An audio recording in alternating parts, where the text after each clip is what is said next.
ધરતીના અમી અને માણસાઈના પાણી હજુ શોષાયા નહોતા એ સમયની આ વાત છે.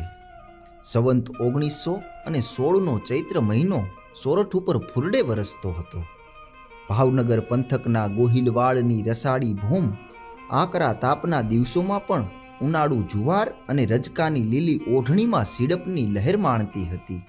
કણબીની નાનકડી દીકરીઓ ગાજર, મૂળા કે મગની કૂણી શીંગો ખાતી ખાતી વાડીના ક્યારા વાળતી અને મદજરતે સાદે ગાતી હતી કે કયા ભાઈના કૂવા કરે કિચુડિયા રે, કયા ભાઈની વાડિયું લેરે જાય, આંબો મોર્યો ને આંબે ફળ ઘણા રે.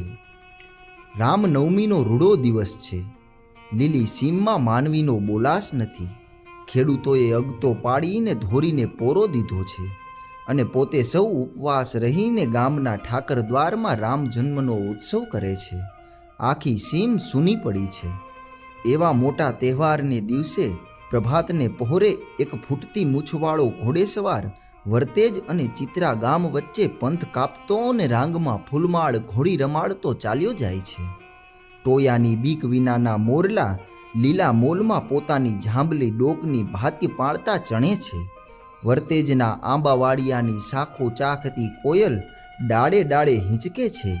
આવું સોના મઢ્યું સવાર, આવા ગહેકતા આંબેરણ, ઊંચા ઘાટા ચાસટિયામાંથી ગળાઈને આવતો મીઠો પવન અને દેવ પંખીના ટવકાર.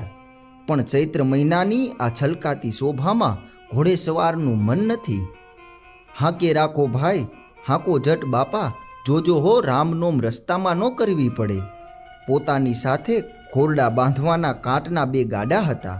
તેના હાંકનારને રાજપૂત આમ ટોકતો આવે છે.